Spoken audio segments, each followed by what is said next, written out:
Ho'p. Birinchi savol yechimidan boshlaymiz. Birinchi savol yechimiga e'tibor qaratasizlar. Demak, birinchi savol yechimidan boshlasak. Demak, boshladik.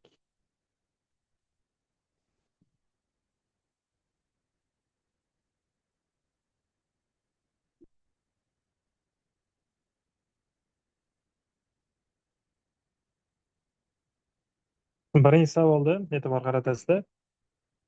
Demak, bu namunaviy savol. Bir ikkita joyda testlarda ko'rib qolganman. Shundan hammasini yig'ib olganman, yaxshi savollari. Demak, birinchi savolga e'tibor bersangizlar, x katta y va bu sonlar x bilan y noldan kichik va z soni bo'lsa noldan katta son bo'lsa, mana bu ifodani qiymatini topishimiz kerak, soddalashtirishimiz kerak. E'tibor berishimiz kerak bo'lgan narsa nima? Demak, x manfiy son bu vaziyatda, y ham manfiy son, z bo'lsa musbat son. Xo'p, birinchi qavs ichini qanaqa qilib ochishimiz mumkin? Birinchi qavs ichini qanaqa qilib ochsak bo'ladi? Xo'p, YouTube'da kimdir ko'rayotgan bo'lsa, yana bir marta aytib o'tib ketay, YouTube'dagilar bemalol savollaringiz bo'lsa yozsangizlar bo'ladi. Komment o'qib turibman. Demak, z minus x'i topamiz. Ketdik, soddalashtiramiz. Z minus x topadigan bo'lsak, musbat sondan manfiy son ayirsangiz baribir mana bu ifoda musbat son chiqadi. Endi bu ifodaga e'tibor qaratasizlar. Mana bu ifodaga x bilan y qo'shilgan manfiy sonni qo'shadigan bo'lsak, baribir yana manfiy son chiqadi. Endi y bilan z ayrilgan mana bu ifodada y dan z ayiradigan bo'lsak, e'tibor qaratasizlar, y dan z ayirsak, manfiy sondan musbat sonni ayira oladigan bo'lsak, baribir yana manfiy son hosil bo'ladi.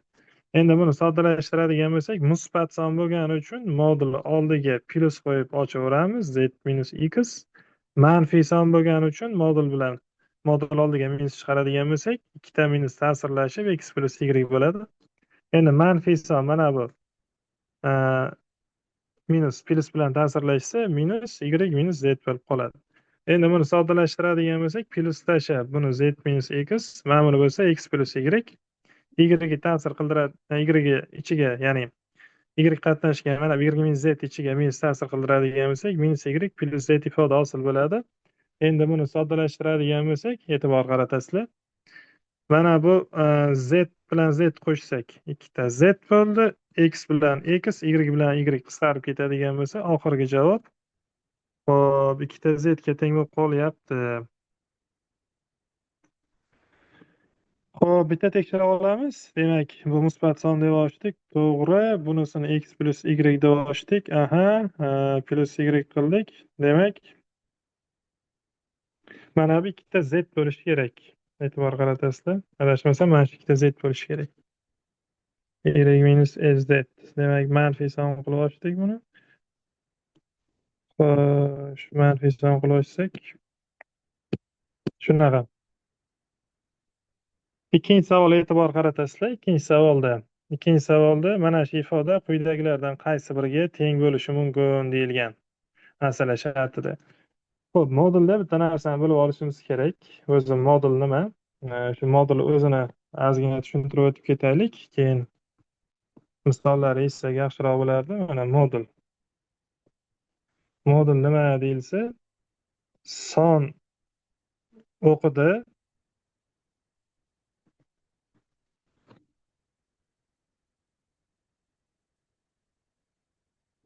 oddiyroq qilib aytadigan bo'lsak, koordinata boshidan desak yaxshiroq bo'ladi. Demak, koordinata boshidan shu songacha bo'lgan masofa bu sonning moduli deyiladi.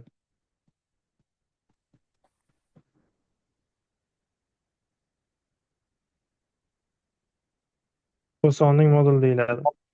E'tibor qaratasizlar, mana vaziyatda masofa deb ketdik. Masofa hech qachon manfiy bo'lmaydi. Shuning uchun moduldan ham manfiy son chiqishi mumkin emas deb gapirib ketamiz. O'z umumiy holatda modul formulasi mana bunaqa. modulda dan ikki xil holatda ochilishi mumkin. Agarda a katta yoki teng 0 bo'lsa, modulda dan a chiqadi. Agar a kichik yoki teng 0 bo'lsa, bunda demak modulda dan minus a chiqadi. Xo'p. Endi ba'zida offlayn ko'rsatayotganda mana bu o'quvchilar savol berib qoladi. Ustoz, aytdingiz, moduldan doim musbat son chiqadi. Nimaga mana bu vaziyatda manfiy son chiqib qoldi degan savol ko'p beriladi. Qanaqasiga modulda manfiy son chiqishi mumkin deyiladi. Modul ishlashi mana shunaqa ekan. Mana o'rganib olinglar. Modulda a ifoda beriladigan bo'lsa, mana qaraydi ichiga. Deylik, mana 5 soni berilsa modulda 5 qanaqa son? 5 musbat son. Demak, musbat son bo'ladigan bo'lsa, modul ichida nima turgan bo'lsa, shuni yozib qo'yamiz o'zini. Buni tekshiramiz. Mana bu 5 haqiqatdan ham musbat son. Xulosa demak javob 5 ga teng bo'ladi. Ya'ni modulda 5 dan 5 chiqadi deb gapirib ketamiz. Agar mana bunday holat bo'lib qoladigan bo'lsa-chi. Endi bunda nima qilishimiz kerak? Agarda modulda -10 ifoda beriladigan bo'lsa, e'tibor qaratasizlar. Modulda -10 dan nima chiqadi deyilsa, qaraydi, modul tekshiradi ichini. Mana bu manfiy son deydi. Mana manfiy son. Manfiy son bo'lsa, mana bu yoqqa yozamiz barobar qilib, oldiga minus qo'yiladi. Mana oldiga minus qo'yiladi. Ichkarida mana e'tibor berasizlar, a turibdi. Mana nima turgan bo'lsa, xuddi shuni o'zini ko'chirib qo'yamiz. -10. Ya'ni bu ikkita minus ta'sirlashidan javob 10 chiqadi. O'z aslida mana bu o'rtada mana bu jarayon ham bor. Lekin modulda -10 dan nima chiqadi deyilsa, 10 chiqadi deb biz mana bu qator tashlab ketamiz ko'pincha. Moduldan demak doim musbat son chiqadi deb bemalol aytsak bo'ladi. Endi mana modulda -10 dan nimaga 10 chiqadi, doim musbat son chiqadi deyilsa, mana koordinata o'qini oladigan bo'lsak, e'tibor qaratasizlar. O'rtada mana 0 soni bo'ladigan bo'lsa, -10 mana bu joyda. -10 mana bu joyda. Endi koordinata boshidan e'tibor qaratasizlar. Mana koordinata boshidan aynan shu songacha bo'lgan masofa. Koordinata boshidan shu songacha bo'lgan masofa 11 lik. Ya'ni 11 lik degani shu -10 ni moduli degani. 11 lik chiqqani uchun masofani moduldan javob qilib chiqarib yozib qo'yamiz.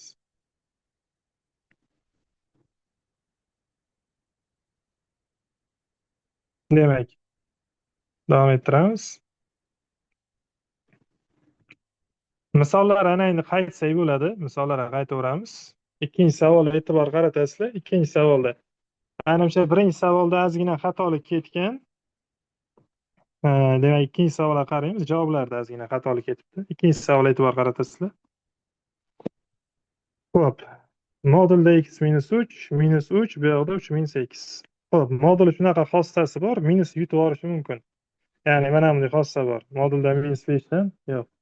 Modulda -5 dan 5 chiqadi doim. Ya'ni mana bunday desak bo'ladi demoqchiman-da. Modulda -15 degan ifoda bersa, shuni modulda 15 qilib yozsalaringiz ham ahamiyati yo'q, minusini tashlab. Bundan nimani aytish mumkin? Hozir mana bu holatda x -3 turibdimi? Biz shuni tenglashtirib yozsak bo'ladi 3 - x qilib. Bular ikkalasi bir xil narsa. O'zi aslida x -3 o'rindagini, ya'ni mana bu x bilan 3 o'rnini almashtiradigan bo'lsak, oldiga minus chiqadi va 3 - x bo'ladi. Lekin mana bu joyda gapirib o'tib ketdik. Mana bu joyda gapirdik. Baribir modul minusi yutib yuboradi. Modul minus yutib yuborgan hisobiga mana minus tashlab yuboradigan bo'lsak, 3 - x ga teng bo'lib qoladi. Demak, xulosa modulda x -3 dan 3 - x chiqadi desak bo'lar ekan.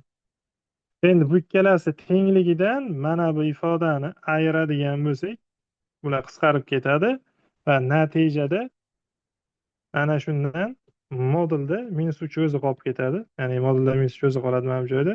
Demak, bundan modul 3 ga teng. Demak, 3 degan javob mana D variantida bor. Xo'p, ikkinchi masala bo'yicha kimda savol bor? Xo'p, Zoomga ham 4 kishi kiribdi. Zoomdagilar bemalol gapirsalaringiz bo'ladi, mikrofon yoqib.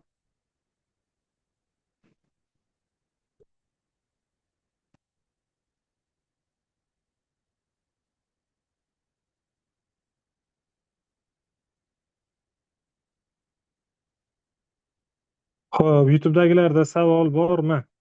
Savol. Demak, savol yo'q.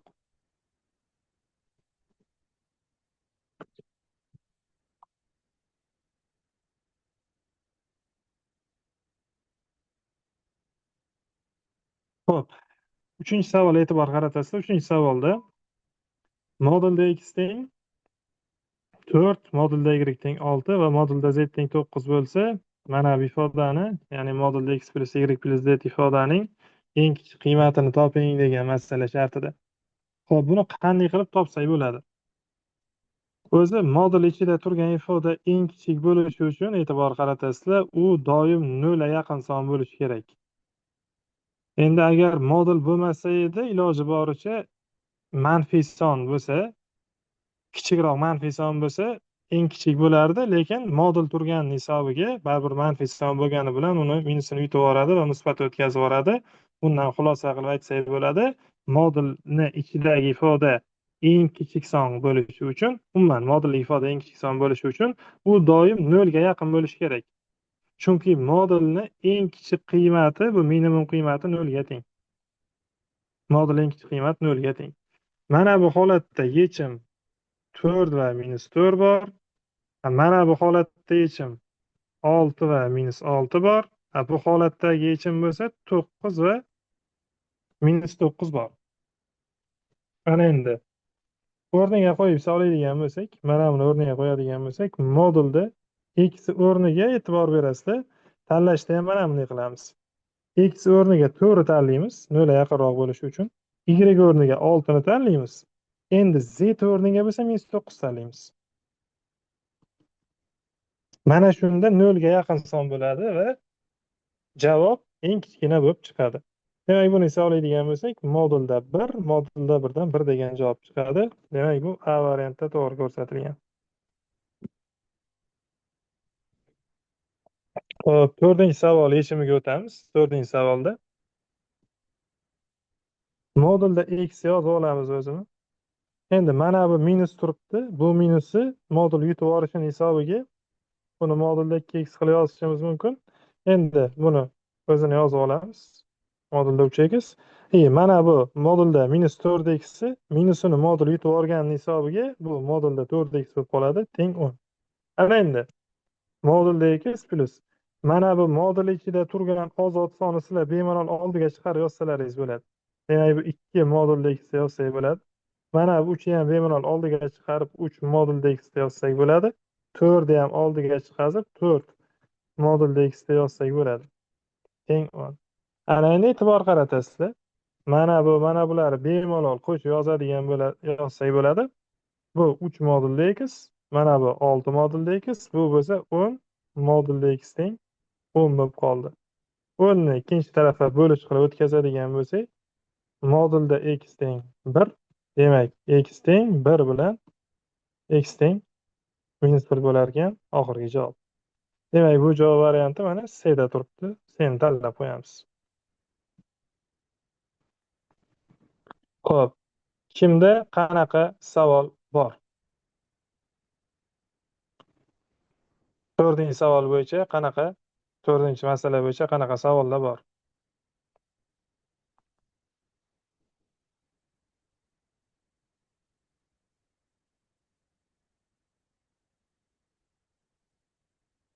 Beshinchi savol yechimiga o'tamiz. Demak, 5-chi savolda nima qilsak bo'ladi? Mana buni o'zini yozib olamiz mana. Modulda x minus 1. Endi o'rni alishtirib yozadigan bo'lsak, ikkinchi moduli ostidagi ifodani bu 2x minus 2 da yozishimiz mumkin, teng 6. Ana endi mana buni x minus 1 qilib yozamiz. Ikkalasidan 2 ni olib chiqadigan bo'lsak, moduldan 2 ni olib chiqadigan bo'lsak, x minus 1 teng 6 bo'ladi. Endi e'tibor qaratasizlar. Mana bu ikkalasini bemalol qo'shib 3 modulda x minus 1 teng 6 ko'rinishda yozishimiz mumkin. 3 ni ikkinchi tarafga bo'lish qilib o'tkazadigan bo'lsak, bu modulda x minus 1 teng 2 degani bo'ladi. Demak, x minus 1 teng 2, x minus 1 teng minus 2 degani bo'lib qoldi bu. Mana bundan x qiymatini topadigan bo'lsak, x teng 3 degan javob chiqadi. Pastdan x qiymatini topadigan bo'lsak, x teng minus 1 degan javob chiqadi. Masala shartida tenglama ildizlari ko'paytmasini toping degan. 3 ko'paytirilgan -1 qiladigan bo'lsak, yakuniy javob -3 ga teng bo'lib qoladi. Demak, -3 degan javob D variantida to'g'ri ko'rsatilgan. Xo'p, oltinchi savol yechimiga keldik. Oltinchi savol yechimiga e'tibor qaratasizlar. Oltinchi savolda nima degan?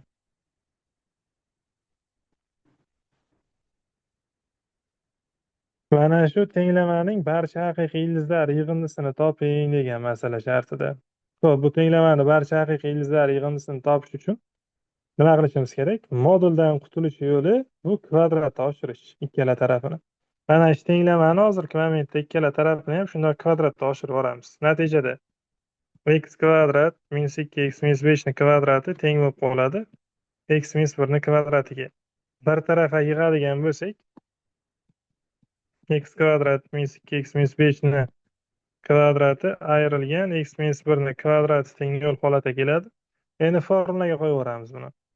Formulaga qo'yib yuboradigan bo'lsak, bu x kvadrat minus 2x minus 5 minus x plus 1 bir marta ayiramiz, bir marta qo'shamiz. X kvadrat minus 2x minus 5 plus x minus 1 teng nol holatiga o'tdi. Ana endi har bittasini ichini nolga tenglashtirishimiz kerak. Xo'p, buni nolga tenglashtiradigan bo'lsak, bu x kvadrat birinchisini, x kvadrat minus 3x mana bu ikkalasini soddalashtirdik. Buni qo'shib olsak minus 4 teng nol holatiga keldi. Demak, buni x minus 4 x plus 1 teng 0 qilib yozadigan bo'lsak, x teng 4 va x teng minus 1 degan javoblar chiqadi. Demak, mana buni yechimi hozirgi holatda 4 va 1 ga teng bo'ldi. Endi ikkinchisiga e'tibor qaratasizlar. Mana buni ichini nolga tenglashtirib ishlaydigan bo'lsak,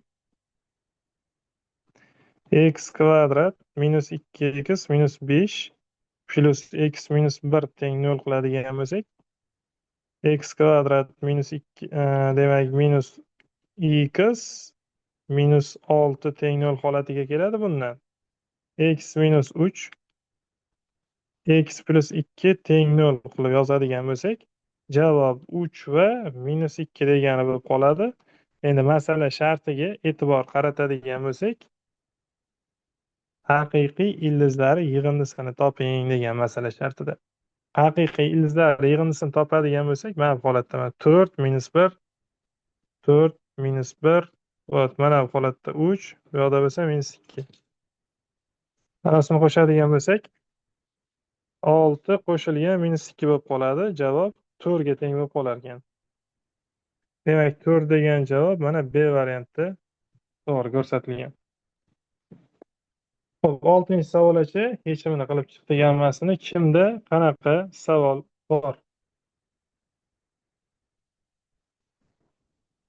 Kimda qanaqa savollar bor?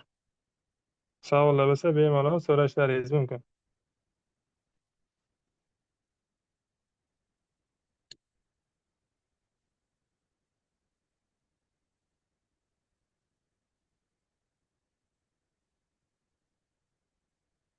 Xo'sh, yaxshi.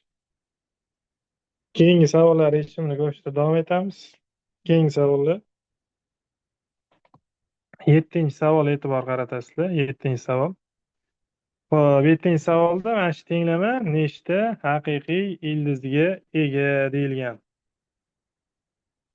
Tenglama nechta yechimga ega?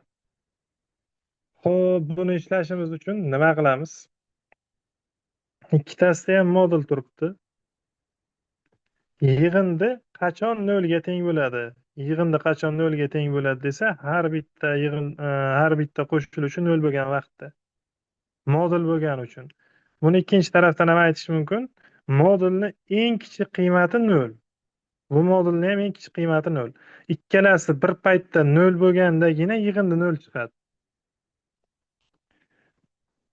Ikkalasi bir paytda 0 bo'lgandagina yig'indi 0 chiqadi. Demak, bundan xulosa nima? X kvadrat minus 4 ham 0 ga teng bo'lishi kerak. X kvadrat plus 6 x kvadrat plus x minus 6 teng 0 ham. Ya'ni mana shu ikkalasidan umumiy javob chiqishi kerak. Bu ikkalasini umumlashtirib yechadigan bo'lsak, birinchisidan x teng 2 bilan x teng minus 2 degan javob chiqadi. Endi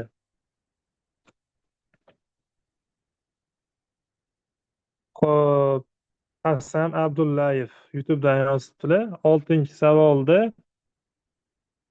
ikkalasini ham shunday tashlab yuborsak bo'lmasmidi? Yo'q, unaqa tashlab yubora olmaysiz. Uni tashlab yuborsangiz qarangda. Hozir mana modulda -5 bilan deylik, tenglamada unaqa qila olmaysiz. Chunki nimaga deganda, hozir moduldan manfiy son bo'lganda ham baribir musbat son chiqishi mumkin-da. Demak, qachon tashlab yuborish mumkin? Doim musbatligini bilsak yoki doim musbatligini bilsakkina tashlab yuborishimiz mumkin. Ya'ni modul ichida mana bu ifodada x kvadrat x kvadrat minus 3x deylik, plus 6 degan son kelsa, bunda bu doim musbat son deb modul tashlab yuborishingiz mumkin, lekin bu holatda birdaniga modul tashlab keta olmaysiz. Kvadratni oshiribgina tashlab ketishingiz mumkin. Birdaniga tashlab ketib bo'lmaydi. Doim mana shunaqa misol kelsa, kvadratni oshirib ishlaysizlar. Eng tinch varianti, xato qilmaydigan varianti mana shu. Hop, demak, 7-savolga qaytadigan bo'lsak, birinchisidan 2 bilan minus 2 degan yechim chiqdi. Endi mana buni ishlaydigan bo'lsak, bu x plus 3 ko'paytirilgan x minus 2 teng 0 holatiga keladi. Endi bu vaziyatda yuqorida x teng 2 bilan x teng minus 2 chiqdi. Pastda har bittasini nolga tenglashtiradigan bo'lsak, -3 bilan 2 degan javob chiqadi. Endi bu vaziyatda e'tibor qaratasizlar, ikkalasida bir xil bo'lgan javob olishimiz kerak. Hozir ikkalasida bir xil bo'lgan javob x teng 2 degan javob olamiz. Sabab nima? Chunki biza tanlagan mana bu javob buni ham 0 qilish kerak. Mana buni ham 0 aylantirish kerak. Shu uchun bu ikkalasida chiqqan umumiy javob olinadi. Deylik, hozir mana bu ikkalasida, mana bunisida 2 emas, 21 degan javob chiqqanda edi, bu tenglamani yechimi mavjud emas deb ketardik. Lekin ko'rib turibsizlar, ikkita bir xil javob chiqdi. X teng 2 degan faqat yagona yechim bor deb ketamiz. Xo'p, 7-masala bo'yicha savollar bo'lsa, bemalol YouTube'da yozsalaringiz bo'ladi. Yoki kommentda yozib qoldirsalaringiz ham bo'ladi. Telegramda. Endi Telegramda jonli efir qilmadik, sababi juda ham qotishlar ko'p bo'ladi, yoki mana jonli efir yoqib qo'yamizmi? Qani yoqib ko'raylikchi. Balki ishlab ketsa.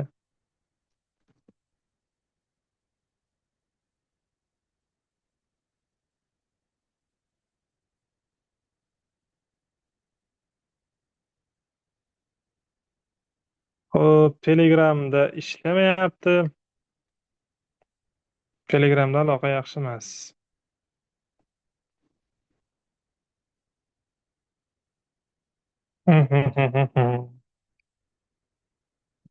Xush.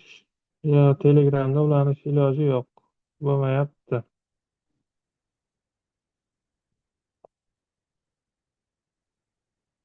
Xo'p, bitta OBSdan qilib ko'raman. Shundoq 2 minutda.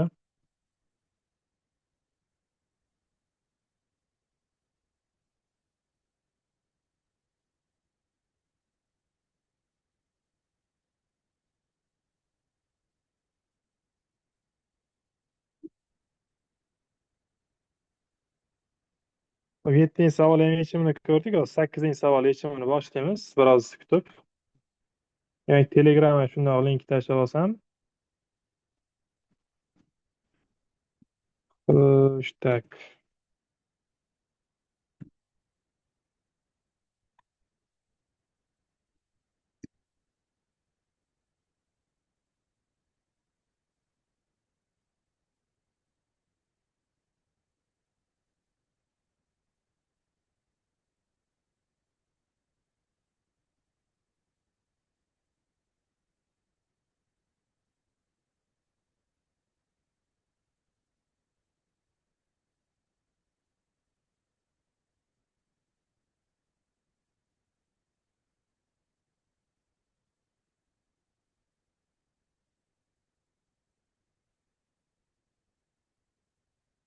Xo'sh, qanaqadir xatoliklar bo'lyapti. Salgina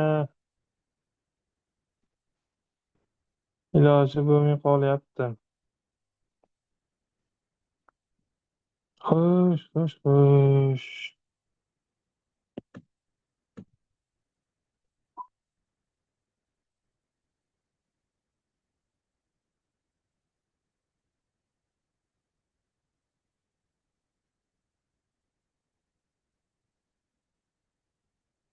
Xo'sh, Telegramda ko'ringan bo'lishi kerak sizlar adashmasam. Mana endi bitta aytib yuborasizlar.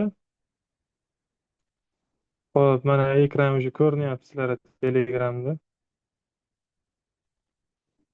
Xo'p, men YouTube o'tkazib qo'yaman. YouTube o'tkazib qo'yaman mana bunday qilib. Mana YouTube'dagina ko'rib o'tirsangiz bo'ladi bemalol Telegramda ham.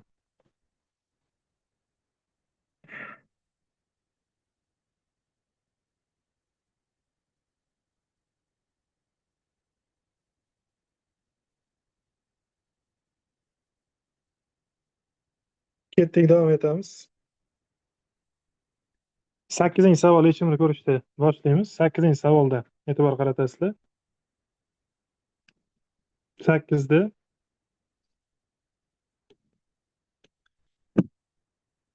Xo'p, shundoq Telegramda o'tirganlar, mana ko'rayotgan bo'lsalaringiz, ovoz bormi? Shundoq yozib olinglar. Ovozim eshitilyaptimi?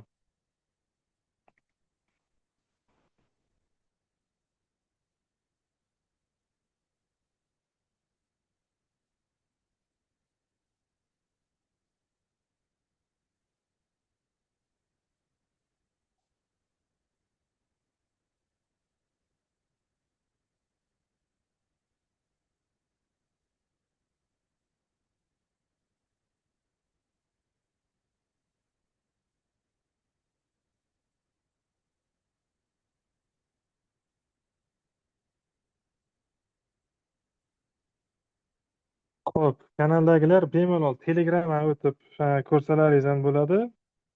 Mana Telegramda ham jonli efir yoqib qo'ydim. Bemalol savollaringiz bo'lsa, kommentda yozib bersangiz bo'ladi.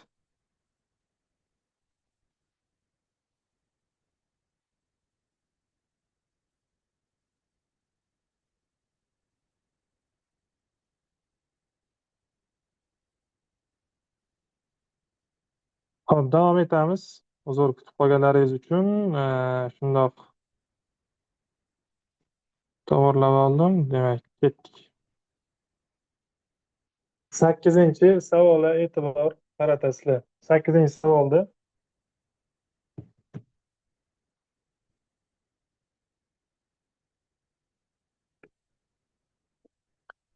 8-chi savolda demak tenglamaning yechimlari ko'paytmasini toping degan masala shartida tenglamaning yechimlari ko'paytmasini topishimiz kerak. Demak, buni ishlash uchun nima qilishimiz kerak? Birinchi ish nima qilib bo'ladi? Mana bu ildizdagi ifodalarga e'tibor qaratasizlar. Mana bu ildiz ostida 3, ildiz ostida 3, ildiz ostida 3, mana cheksiz ketgan ifodani qanaqadir bitta A deb belgilab oladigan bo'lsak, mana bu ham cheksiz ketgan, bu ham A ga teng bo'ladi. Demak, xulosa 3 ildiz ostida 3A teng A bo'ladigan bo'lsa, ikkala tarafini shundoq kvadratga ko'tarib yuboradigan bo'lsak, ildiz ostida 3A teng A kvadrat bo'lib qoladi. Bundan A'lari shundoq tashlab yuboradigan bo'lsak, A teng ildiz ostida 3 bo'lib qoldi. Demak, mana bu ifodani qiymati mana ildiz ostida 3 ga teng bo'lar ekan. Bu ifodani ham qiymati endi ildiz ostida 2 ga teng bo'lib qoladi. Demak, yozib olamiz. Modulda x plus 3 taqsim ildiz ostida 3 teng ildiz ostida 2 ifoda hosil bo'lib qoldi. Ana endi ildiz ostida 3 ko'paytirib yuboradigan bo'lsak, modulda x plus 3 teng ildiz ostida 6 ifoda hosil bo'ldi. Endi bundan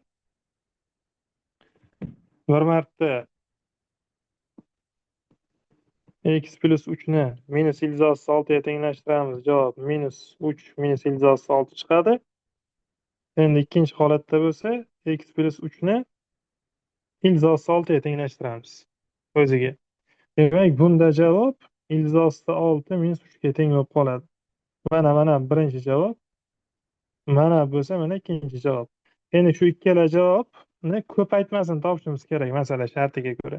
Ikkalasini ko'paytirib yuboradigan bo'lsak, -3 minus ildizi 6 ko'paytirilgan ildizi 6 -3 ifoda hosil bo'ladi. Demak, bundan minus olib chiqadigan bo'lsak, bu ildizi 6 kvadrati -3 kvadrati bo'lib qolar ekan. Bu degani javob -6 -9. Javob hop 3 ga teng degani bo'lib qoldi. Tak. Qayerdadir hisob kitobda adashib ketdik. Bitta tekshira olamiz. Bitta tekshira oladigan bo'lsak, bu ifodani qiymatini hop a dedik. Tak, ikkala taraf. Ha, mana bu holatda 3 emas, ildizi 3 emas, 3 bo'ladi javob. Bunda 3 bo'ldi. Ha, demak bu 3, bu ham 2 bo'lib qolar ekan. Bu 6 ga teng bo'lsa, bundan x plus 3 qiymatini topamiz 6. X teng 3. Mana bu holatda x plus 3 qiymatini topamiz -6, x teng -9. Demak, yechimni hozircha mana -9 bilan 3 degan yechim chiqdi. Ikkalasini ko'paytirib oladigan bo'lsak, -9 karra 3 javob -27 ga teng bo'ladi. -27 degan javob mana A variantida bor.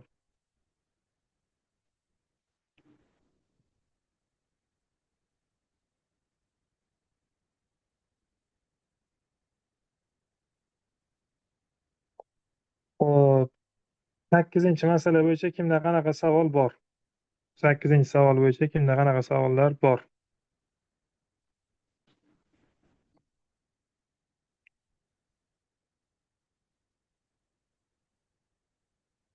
Xo'p, savollar bormi?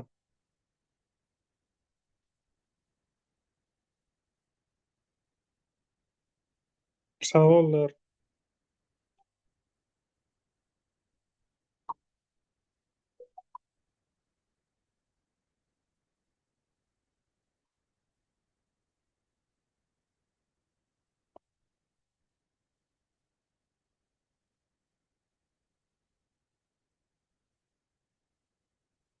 9-savol yechimini ko'ramiz. Xo'p, YouTube'ga ham bitta qarab qo'yaylik. Demak, YouTube'da xo'sh.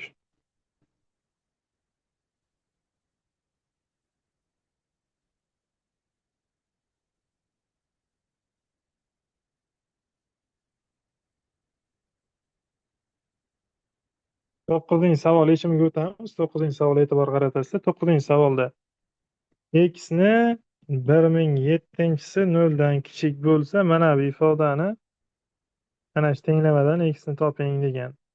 Endi x ni 1007-si 0 dan kichik bo'lsa, buni demak, toq daraja bo'lgani uchun birdaniga x kichik 0 deb yozishimiz mumkin.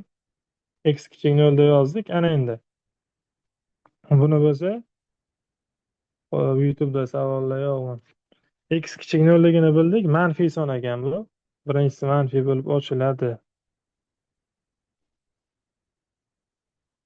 A teng 3 bo'ladi. A teng 3 bo'ladi. Afzalbek, men shu yerda xato qilib ketaman. Aha. Birinchisi manfiy bo'lib ochiladi. Xo'p, birinchisi manfiy bo'lib ochiladi. Mana bu ifoda manfiy bo'lib ochiladi. Xo'p, bu ifoda ham x minus 5 qiladigan bo'lsak, bu ham manfiy bo'lib ochiladi. Ya'ni x minus 5 bo'lib ochiladi. Endi mana bu ifodaga e'tibor qaratadigan bo'lsak, bu ifoda musbat bo'lib ochiladi, to есть ya'ni o'zidagi ochiladi.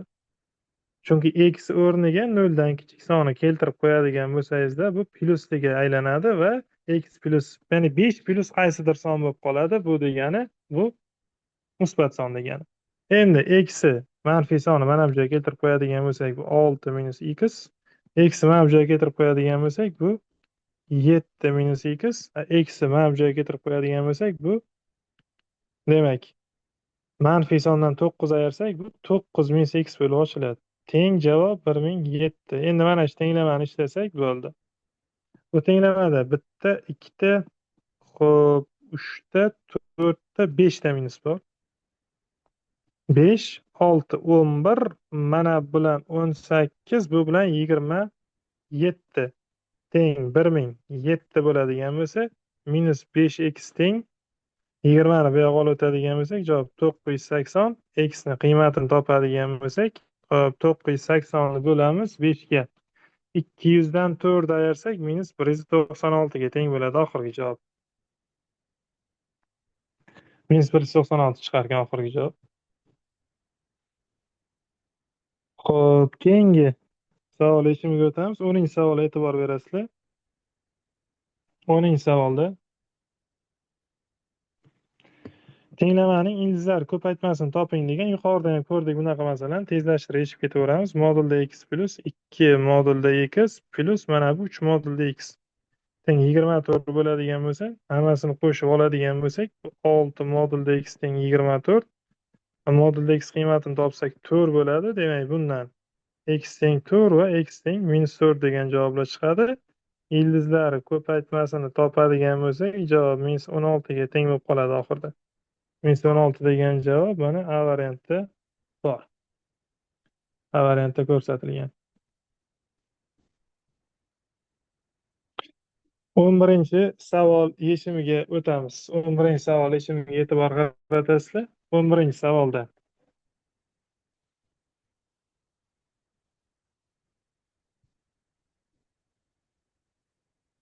Xo'p, 11da tengsizlikni nechta butun yechimi bor deyilgan. Endi modulli tengsizligiga keldik. Modul tengsizligini ham ko'rib chiqamiz savollar.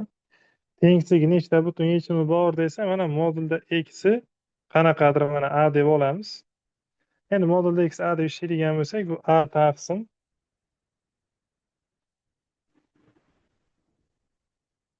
a taqsim 1 plus a kichik 5 taqsim 6 bo'ladi. 5 taqsim 6 ni bu tarafa olib o'tadigan bo'lsak, a taqsim 1 plus a minus 5 taqsim 6 kichik 0 bo'ldi. Mana bunga 6 ni, bunga 1 plus a ni mahraj beradigan bo'lsak, 6a minus 5 ga ko'paytirsak minus 5 minus 5 ta a taqsim 6 ko'paytirilgan 1 plus a kichik 0 holatiga o'tib qoladi. Endi buni davom ettiradigan bo'lsak yechimini, bu a minus 5 taqsim 6 ko'paytirilgan a plus 1 kichik 0. 6 ni bu yoqqa ko'paytirganimiz bilan e'tibor qaratasizlar. 6 ni bu yoqqa ko'paytirgan bilan baribir bu a minus 5 taqsim a plus 1 kichik 0ligicha qolaveradi. Endi buni intervalga tashlab yechadigan bo'lsak, javob -1 dan katta va 5 dan kichik degan holatga kelib qolamiz. -1 dan katta va 5 dan kichik degan holatga keldik. Endi modulda x ni a deb olgandik. E'tibor qaratasizlar. Mana shu modulda x mana shu yerga keltirib qo'yamiz. Shuni o'rniga modulda x keltirib qo'yamiz. Demak, -1 dan katta modulda x kichik 5 qiladigan bo'lsak, e'tibor qaratasizlar. Bu holatda -1 modulda x dan kichikligi bu 100% to'g'ri. Faqat biz mana bu holatini ko'rib chiqishimiz kerak.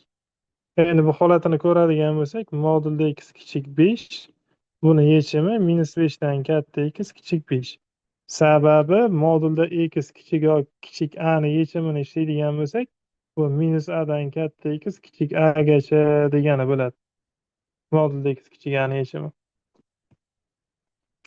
Endi masala shartida nechta butun yechimi bor degan, mana shu oralda butun yechimi desa 5 dan -5 ayirib 1 ham ayirib qo'yamiz. Javob 9 ta bo'ladi. Eslatib o'taman, a yu b kesmada nechta yechim bor desa, b minus a minus bittasi yechim bor. Nechta butun yechim bor desa, agarda a yu b yoki a yu b oralig'ida, ya'ni mana bunaqa bo'lsa, bunda b minus a ta yechim bor. Uchinchi holati ham bor. Ikkalasi ham kiradigan qavs bo'ladigan bo'lsa, bu holatda b minus a plus bitta yechim bor deb ketamiz. Endi 12-savol e'tibor qaratasizlar. 12-savolda namunaviy agar mana shu tenglik berilgan bo'lsa, buni ifodani qiymatini topishimiz kerak. Endi modulda x kichik a ni yechimga qo'yadigan bo'lsak, bu -4 dan katta a minus 3 kichik 4 bo'ldi. Ikkala tarafiga 3 qo'shib yuboradigan bo'lsak, -1 dan katta a kichik 7 bo'ldi. Endi -1 bilan 7 ni orasidagi son ekan bu. Bu oraliqdan ixtiyoriy sonni keltirib qo'ysak, mana bu joyga. Bu doim musbat son bo'ladi. Demak, doim musbat son bo'ladi degani a plus 4 bo'ladi. Ya'ni a plus 4 o'zi ochiladi degani modulda. Endi bu oraliqdan birorta liboyda sonni olib kelib mana bu joyga qo'yadigan bo'lsak, bu manfiy son bo'lib ochiladi. Manfiy degani o'rni almashib ochiladi degani. A'lari qisqartirib qo'yadigan bo'lsak, 7 bilan 11 ni qo'shamiz. 7 bilan 4'ni qo'shamiz, javob 11 ga teng bo'lib qoladi. Demak, 11 degan javob A variantida to'g'ri ko'rsatilgan.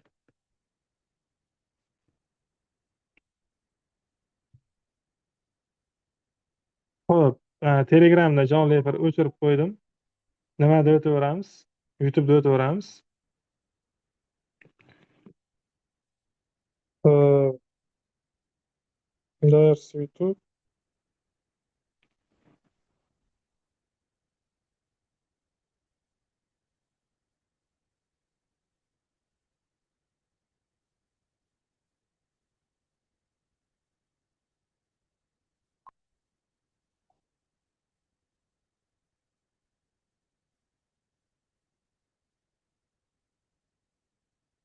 Xo'p, savollar bo'lsa bemalol bersalaringiz bo'ladi. Kimda qanaqa savollar bor?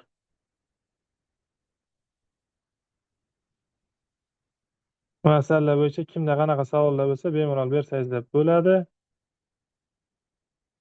Savollarga javob berib o'tib ketaman.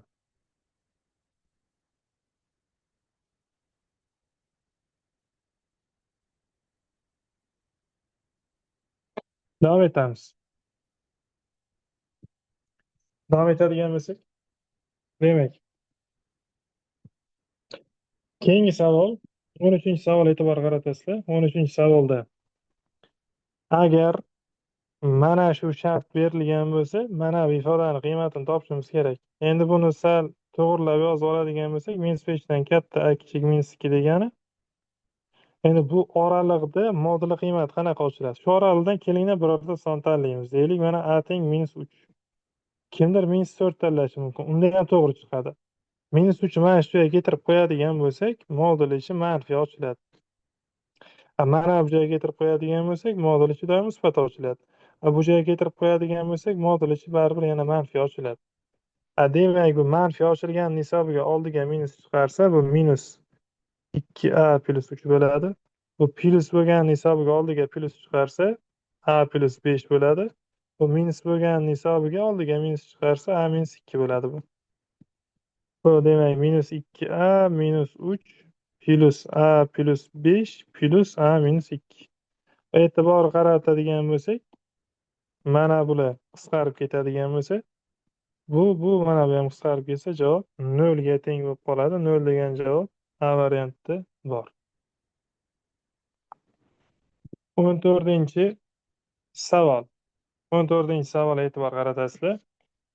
Xo'p, dars davomida endi kimdir zapisini ko'rishi mumkin. Salgina gaplarim qo'shmagan bo'lsa rozi bo'lasizlar. Ertalab offlaynda 9 dan beri dars o'tyapman. Shunga sal gaplarim makillayotgan bo'lishi mumkin. Demak, 14-chi savol e'tibor qaratasizlar. Mana shu tengsizlikning natural yechimlari yig'indisini toping degan. Demak, bunaqa tipdagi masala kelganda, mana bu modul doim musbat son. Uni faqatgina 0 ga teng shartini ko'rsak bo'ldi. Doim musbat son, faqat x teng 2 degan yechim olib ketamiz. Endi mana bunday holatda doim musbat son bo'lsa, musbat sonni bu yoqqa bo'lib yuborsak, hech narsa o'zgarmaydi, faqat 0 degan shartini olamiz. X teng 2 degan javob bor, yoddan chiqarmaymiz. Ya'ni buni tashlab yuborsak bo'ladi shundoq turishda. Demak, tepani ishlaymiz. X - 5 qoldi tepada.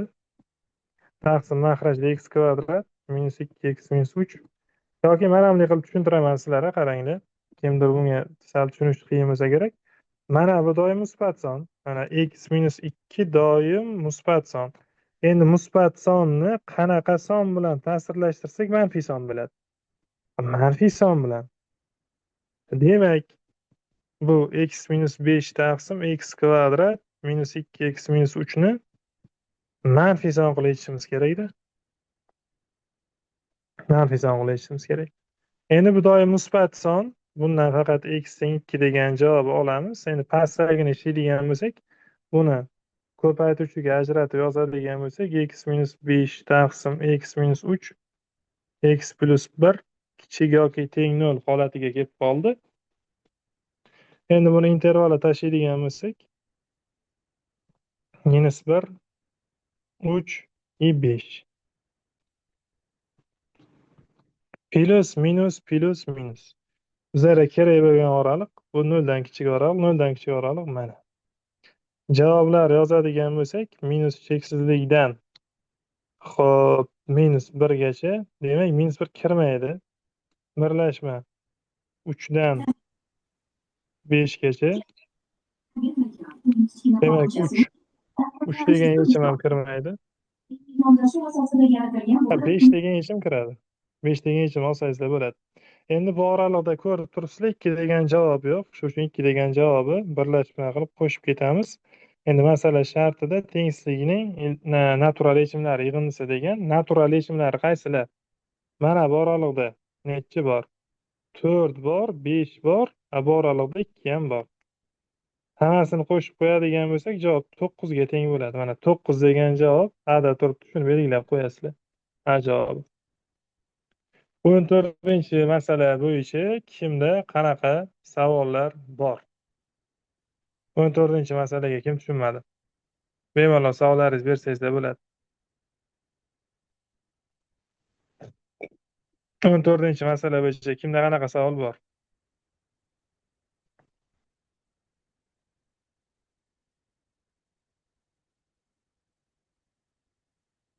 Xo'p, bo'lmasam davom etamiz. 15-chi masalaga o'tamiz.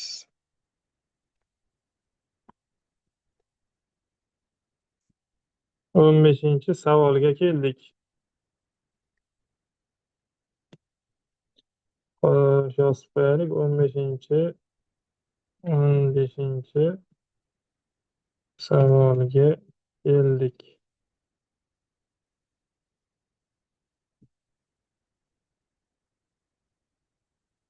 Xo'p, 15-chi savol e'tibor qaratasizlar. Ketdik. 15da ham yuqorida ishlaganimizdek ishlaymiz. Demak, 15da mana bu ifodani qiymati doim musbat son. Demak, musbat sonni nimaga ko'paytirsak manfiy son bo'ladi? Manfiy songa. Demak, x minus 3 doim musbat son, faqat 0 degan shartini olamiz buni. Shu vaziyatda x kvadrat minus x minus 2 0 dan kichik yoki teng bo'lishi kerak faqat. Endi buni ishlaydigan bo'lsak, tepada x teng 3. Mana buni ishlaydigan bo'lsak, x minus, demak buni 2, x plus 1 kichik yoki teng 0 qilib ishlaydigan bo'lsak, yuqorida o'zidan x teng 3, mana buni yana intervalga tashlaydigan bo'lsak, minus 1 dan, endi buni sistema qilib o'tiramiz. X teng 3 degan javob bor bo'ldi. Bunda demak minus 1 dan 2 gacha degan javob chiqadi. Va bizlarda 3 teng x teng 3 degan javob ham bor. Barcha butun yechimlar o'rta arifmetigini toping degan. O'rta arifmetigi. Xo'p, butun yechimlari minus 1, 0, 1, 2 va 3 bor. Nechta son bor? 3, 5 ta son bor. 5 ga bo'ladigan bo'lsak, javob 1 ga teng bo'lar ekan. 15-chi savol yechimiga, 16-chi savol yechimiga o'tamiz. 16-chi savol. Demak, tengsizlikni yeching debdi. Xo'p, tengsizlik yechishimiz kerak. Yaxshi savollarga keldik. Xo'p, shundoq men Telegramga tashlab olaman.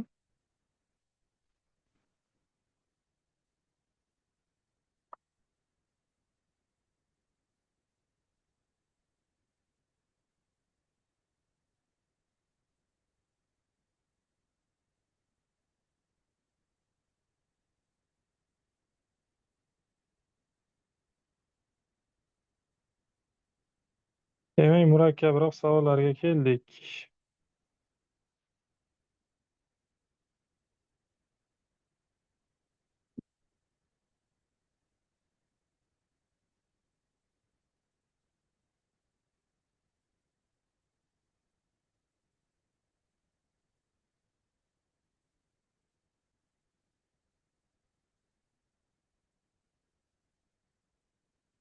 Hop, mana Telegramga linkni ham tashlab oldim, ketdik.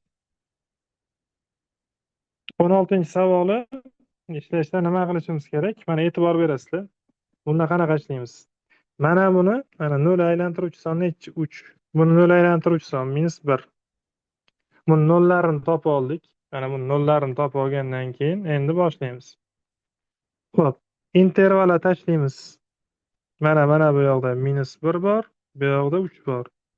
Demak, mana bu oralig'da, birinchi oralig'da, birinchi oralig'da bu -1dan kichik sonlar bor. -1dan kichik sonni qo'yadigan bo'lsak, tengsiga eltib qanaqa son hosil bo'ladi? Demak, buniki 3 edi, buniki -1 edi. -1dan kichik sonni qo'yadigan bo'lsak, mana bu tengsizlik manfiy ochiladi. Demak, buni o'rniga 3x yozamiz. -1dan kichik sonni mana bu joyga keltirib qo'yadigan bo'lsak, bu demak, -1dan kichik sonda manfiy ochiladi. Demak, buni ham -x -1 deb yechamiz. Katta yoki teng 2x -1. Buni ishlaydigan bo'lsak, e'tibor qaratasizlar. 2 2x katta yoki teng 2x -1 bo'ladi. Hammasini bir tarafa olib o'tadigan bo'lsak, xo'p, shunda yoki bu yoqqa olib o'tsak -4x, 2 ni bu tarafa olib o'tadigan bo'lsak, katta yoki teng -3.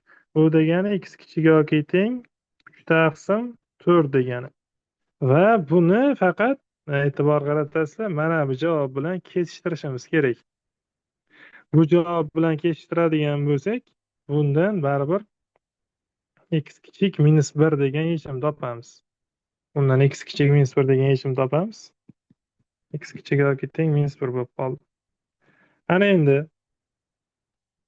narigi holatda ishlaydigan bo'lsak, mana bu ikkinchi oralig'da. Ikkinchi oralig'ga e'tibor qaratasizlar. Ikkinchi oralig'da -1 va 3 orasidagi sonlarda ishlaydigan bo'lsak, -1 va 3 orasidagi sonlarda demak, mana bu tenglik ya'ni mana bu tengsizlik qanaqa ishlanadi? Ochiladi modul. Bu oralig'da, demak, bu oralig'da 0 qo'yadigan bo'lsak, manfiy ochiladi. Ya'ni 3x ochamiz. Plyus bu oralig'ga 1 qo'yadigan bo'lsak, mana bu joyga, xo'p, shunda bu musbat ochilar ekan. Ikkalasiga ham deylik yoki 0 yoki shu 1 birorta mana shu oralig'dagi sonni eltib qo'ysangiz yetarli ishorasini aniqlash uchun. Katta yoki teng x -1. Faqat modullik ifodalari ta'sirlashtiramiz. Mana bu ifoda bilan ta'sirlashmaydi. Davom ettiramiz yechimini. Demak, x qisqarib ketadigan bo'lsa, 4 katta yoki teng x -1. Bu yoqqa olib o'tsak, 2x kichik yoki teng 5. Bu degani x kichik yoki teng 2,5 degani. Endi mana bu ifoda bilan javoblarni kesishtiradigan bo'lsak, hozir javoblarni kesishtiradigan bo'lsa, ikkita javobi. Bu -1dan katta yoki teng x kichik yoki teng 2,5 bo'ladi. Ya'ni biz hozir mana bu javob bilan bu javobni bo'yaydigan bo'lsak o'qda. Mana shuni yozib ketyapman bittada. Endi 3-oraliqqa e'tibor qaratasizlar. Mana bu 3-oraliq. Demak, 3-oraliq. 3-oraliqda 3 dan katta bor. Ya'ni mana bu joyda 3 dan katta sonlar qo'yib ko'ramiz. X katta yoki teng 3. 3 dan katta sonni mana bu joyga keltirib qo'yib ochganimizda doim bu musbat ochiladi ikkalasi ham. Ya'ni bu x - 3 qo'shilgan x minus x plus 1 katta yoki teng 2x -1. Bu degani 2x plus 2x minus 2 katta yoki teng 2x -1 degani. Hop, buni qisqartirib olsak, -2 katta yoki teng javob -1 bo'lib qoldi. -2 -1dan kattami? Yo'q. Demak, bu oralig'da yechim yo'q deymiz. Demak, bu oralig'da yechim bo'lmadimi? Javob ham yo'q. Mana bilan kechishtirib o'tirishimiz shart emas. Demak, javob nima deyilsa, javob e'tibor qaratasizlar. Mana bu, ya'ni x kichik yoki teng -1 birlashma bu javob. -1dan yoki mana bunday qilib yozib qo'yaman. Minus cheksizlikdan -1gacha birlashma -1dan 2,5gacha. Demak, bu oralig'da mana e'tibor bersangizlar, -1 umumiy javob turibdi. Biz shuni birlashtirib minus cheksizlikdan 2,5gacha deb yozib qo'ysak ham bo'laveradi. Bemalol bo'ladi mana shuni deb yozsak.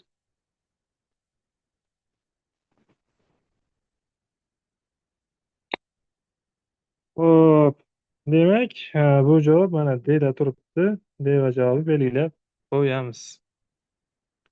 Keyingisiga e'tibor qaratasizlar. 17 masala. 17 masalani alohida pastdan yechamiz.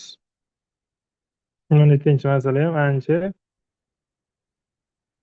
yaxshi masala. Milis-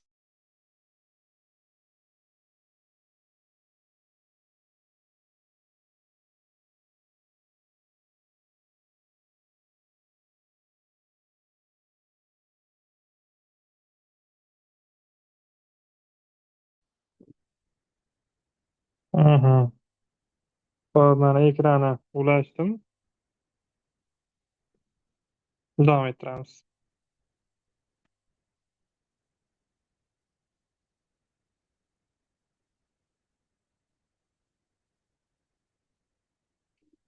Xo'p, mana alohida bitta beta tashlab oldim buni.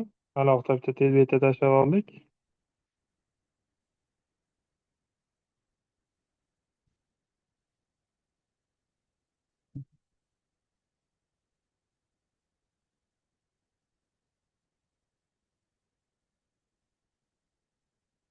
Demak, 17 savol ishlashdi. Nima qilishimiz kerak? 3 ta oralikda osib chiqamiz, aniqroq 4 ta oralikda va keyin yulduzlar yig'indisini topib qo'ysak ham bo'ladi oxirida.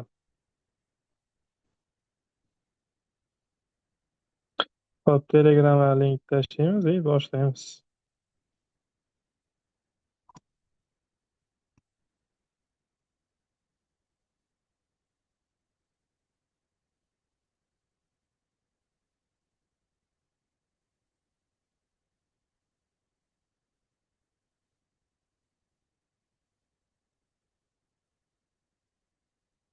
Hop, 14 misolda deyaptilar, 4,5, 4, 5, 2ni qo'shsa 11 bo'ladi-ku. Ye. Voy voy, uzr. To'g'ri, to'g'ri, mana bu 11 bo'ladi-ku. Hammasini yozib turib xato qo'shib ketdimizda, 11 bo'ladi. To'g'ri. Demak, okey, davom ettiramiz. Mana masalan yechimiga e'tibor qaratasizlar. 17 savoli. Tenglamang yulduzlar yig'indisini toping deyilgan. Xo'p, buni demak nolini topadigan bo'lsak -4. Mana bu 0, 2. Buni nolini topadigan bo'lsak 3, ustozlar. Xo'p, tashlaymiz intervalni. Intervalni tashlaydigan bo'lsak, tenglamani ko'rinishi o'zi x+4 plus x-2 qo'shilgan x-3 teng 7 bo'ladigan bo'lsa, birinchi oralig'da, demak, bundoq chizib olamiz. -4 mana bu joyda 2, mana bu joyda 3. Demak, -4 bo'lsa, bundoq o'tkazib olaylik. 2,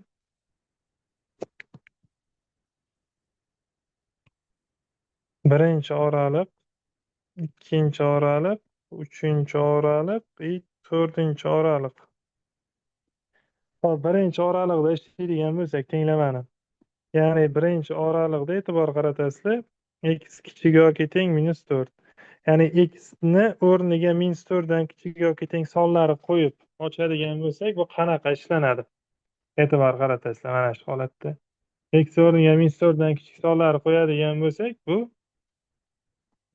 -4 dan kichik son -5 qo'yadigan bo'lsak, ifodani qiymati manfiy ochiladi, ya'ni -x -4 bo'ladi. Mana buni o'rniga -4 dan kichik sonni qo'yadigan bo'lsak, u ham manfiy bo'lib ochiladi, ya'ni manfiy degani teskari ishora bilan ochiladi. Plus mana buni ham o'rniga -4 dan kichik sonni qo'yadigan bo'lsak, bu x -3 3 x ochiladi. Endi mana shu tenglamani ishlaydigan bo'lsak, -3x xo'p +1 teng 7 bo'ldi. Bu degani -3x teng 6. X topadigan bo'lsak, javob -2 ga teng bo'ldi. Endi -2 mana bu tengsizlikni qanoatlantiradimi? Ya'ni bu degani -2 kichik yoki teng -4. -2 dan -4 kattami? Yo'q, bu javob xato. Demak, mana bu oraliqda yechim yo'q deb ketamiz. Endi ikkinchi oralig'iga o'tamiz. Ikkinchi oralig'da e'tibor qaratasizlar. Ikkinchi oralig'da -4 dan katta x kichik yoki teng 2 bo'lgan oralig'da. Deylik mana shu oralda mana nolni tanlab qo'yib chiqaylik. Qanaqa ochiladi? Nolni tanlab mana bu joyga mana keltirib qo'yadigan bo'lsak, o'sha keltirib qo'yadigan bo'lsak, ifodalari qiymati, ya'ni birinchisini qiymati musbat ochiladi x plyus 4, ikkinchisini qiymati manfiy ochiladi x minus 2 minus x, uchinchisini qiymati ham manfiy ochiladi. Teng 7.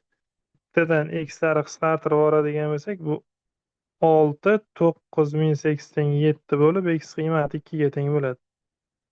Demak, x teng 2 degan javob mana bu oraliqda bormi?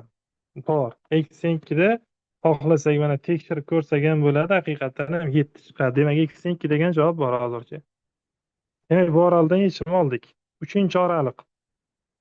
3-oraliqda ishlaymiz endi. 3-oraliqda ishlaydigan bo'lsak, 2 dan katta yoki teng x, kichik yoki teng 3 holat bo'lib qoldi. Endi bu oraliqda ishlaydigan bo'lsak, bu 2 bilan 3 orasida endi 2 ni yoki 3 ni tanlamanglar. Chegaradagi sonlari iloji boricha o'rtadagi sonlarni tanlash kerak. Endi mana bu 2 bilan 3 bo'ldi. Nechini tanlayman deyilsa, bu oraliqdan tanlasak bo'ladi 2,5. 2,5 tanlasak bo'ladi hozir mana shu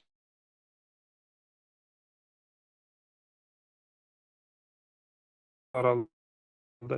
2,5 tanlaydigan bo'lsak, qanaqa ochiladi bu ifoda?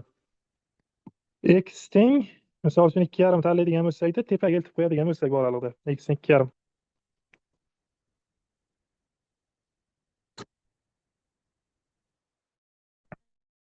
Birinchisini qiymati musbat ochiladi. X plyus 4. Ikkinchisini qiymati ham musbat ochiladi. Musbat bo'ladi. O'zidaga ochiladi. Uchinchisi teskari ochiladi. Bu manfiy bo'lgani uchun. Bunda x'lari bittasini qisqartirib yuboradigan bo'lsak, x plyus demak, x plyus 5 teng 7. X qiymatini topsa 2 ga teng bo'ladi. 2 degan javob mana bor edi bu yoqda ham. Endi 3-oraliqda, 4-oraliqda ishlaydigan bo'lsak, 4-oraliqda qaysi sonlar bor? 3 dan katta yoki teng bo'lgan sonlar. Endi bunda 3 dan katta sonlar mana bu yerga keltirib qo'yadigan bo'lsak, hammasi o'zidaga ochiladi. Ya'ni x plyus 4, x minus 2, x minus 3 teng 7. Bu degani 3x minus 1 teng 7 degani, hop, minus 5 bo'lsa minus 1. 3x teng 8. Bundan x qiymatini topadigan bo'lsak, 2,3 dan 2 bo'lib qoladi. Endi bu mana bu shartni qanoatlantirmaydi. Faqat yechim nechi bor deyilsa, e'tibor qaratasizlar. Yechim faqatgina 2 degan yechim bor bunda. 2 degan yechim bor. Mana shu 2 degan yechimni olib qo'yasizlar. Bo'ldi. Xo'p, shu bilan demak tenglamaning ildizlari yig'indisini toping degan o'zi bitta ildizi bor ekan, u ham bo'lsa x teng 2 degan ildizi bor. Uni ham mana topdik. Shu bilan demak 17-savoli tugatsak ham bo'ladi.